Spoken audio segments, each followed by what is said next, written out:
zose zihumura neza. Izi parufe zihumura neza pe mbabwiza mubwire.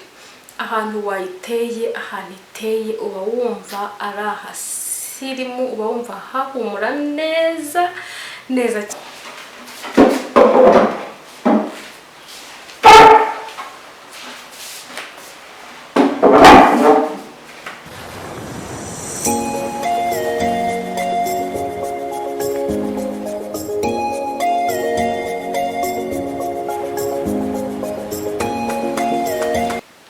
Umubyeyimagazine ni muri mushyano tuguhaye ikaze. Nge nibahizi umutesiride. Niba utarakora subscribe ikore nonaha kugira ngo tugumane ku mubyeyimagazine. Muri aka kanya rero tugiye kurebera hamwe uko wategura salle manger, uko wategura aho murira kugira ngo hase neza kandi hanahumure nanone hase neza. Rero tudatinze reka dutangire dutegura salle manger yacu, dutegura ameza yacu turiraho. Uyu munsi rero turakoresha igitambaro cyiza mvana rivage, nta handi hantu wari wayibona pe. Rero ni hano hambere ugiye kukibonera kino gitambaro cyiza tugiye gukoresha cyo kumeza.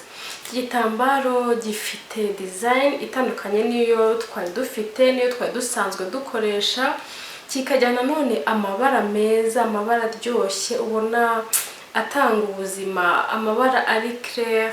Hanyuma n'aya madantere yo ku ruhande nayo ni meza cyane, ku buryo iki gitambaro kigomba kuba kiri muri salle manger, kigomba kuba umva ugifite mu bitambaro wagiraga byo ku meza. Rero kino gitambaro twakoresheje ni cyiza nkuko mubibona. Hanyuma rero maze gutegura ameza, gutegura ameza yanjye nkayateguraho iki gitambaro cyiza, nibutse no gushyiraho indabo, nibutse no gushyiraho vase y'indabo, kuko indabo nazo zongera ibyishimo mu rugo, zongera ubwiza bwo mu rugo, zongera mbese uburyo hagaragara hahandi nyine wirirwa mu rugo wumva uhakunze, wumva uhashaka, wumva mbese haryoheye ijisho. Hanyuma rero nyuma rero yo gutegura ameza ndetse no gushyiraho indabo, turakurikizaho guhumuza munzu, guhumuzamunzu muri rusange. Muri aka kanya ndi kwibanda muri salle manger, kuko niho nshaka ko dukora uyu munsi cyane. Isuku yakozwe, ameza yakozwe, ariko noneho ndashaka yuko tuhitaho, tuhategura, tuhashyira indabo, hanyuma tukanahumuza. Mu kuhumuza rero turakoresha iki? Turakoresha parufe zo mu nzu zitandukanye. Uyu munsi dufite parufe eshatu zo mu nzu zitandukanye. Hari parufe ya mbere yitwa French vanilla, hakaba n'indi parufe yitwa jasmine blossom, hakabaho nanone iyindi parufe yitwa fresh cotton. Mu by'ukuri ntabwo nzi iyo ndi buberekereho kuko ndabona ari nziza, ndabona ibereye ijisho. Fresh cotton twayirebyeho,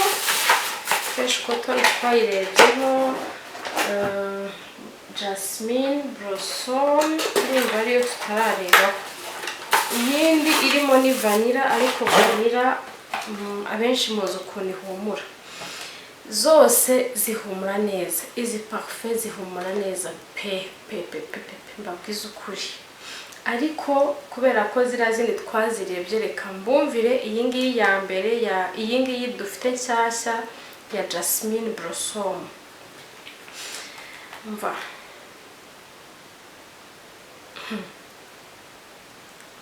iyi mana yanjye, nk'ukuntu byanditseho ko biri luxury fragrance spray, umva nkubwire, ahantu wayiteye, ahantu iteye uba wumva ari ahasirimu, uba wumva hahumura neza neza cyane.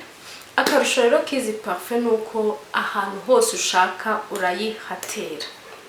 Urugero, ushobora kuyitera muri salon, ushobora kuyitera muri salle manger nkuko nababwiraga, ushobora kuyitera muri chambre, muri toilette. noneho nk'urugero reka mbahe urugero rwo muri toilette.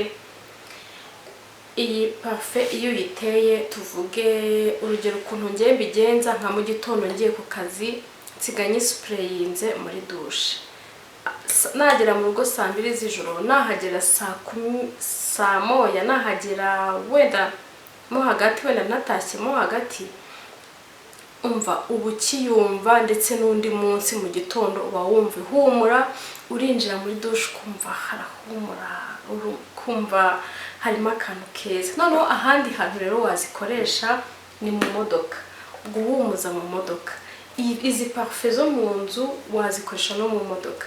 Ukuntu rero mbigenza naho ni gute, iyo imodoka yamaze koga mu gitondo, habura nk'iminota nka 30 wenda ngo tuve mu rugo, ndagenda ngaspray. Nta nubwo nkora kenshi pe, inshuro 2 gusa biba bihagije. Aka gaparufe ngenda nkumva iminsi 3 mu modoka, iba igihumura rwose, wumva harimo akaodeur keza. Rero kuyigura, kuyigira mu rugo nta gihombo kirimo, umva nabyo biri mu bituma ubuzima bwacu buryoha, wumva bufite cyanga, akantu gahumura nta muntu utagakunda.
hanyuma rero uramutse ukeneye izi parufe, ukeneye igitambaro cyo kumeza, ukeneye indabo zimeze gutya ndetse n'amavaze, ndabashyiraho nimero y'ahantu mwabisanga.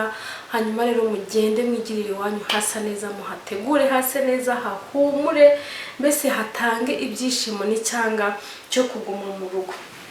Rero niba utajyaga wita ku bintu byo guhumuza mu nzu, guhumuza toilette, douche, imodoka, mbese ahantu hose hashoboka, uyu munsi bitangire ukoresheje zino parufe zo mu nzu. Umva ndakubwiza ukuri, ndabizi ko uzanshimira yuko nagufashije, nakubwiye akantu k'ubwenge. Rero duharanire kubaho neza ndetse no kugira ejo hazaza hacu heza, buri munsi twongeramo akantu keza, twongeramo akunyu, twongeramo agasenda kugira ngo buryohere, mbese buse neza. hanyuma rero ntitunakererane ibintu byiza tuzi, utuntu tw'ubwenge tujye dusangiza na bagenzi bacu.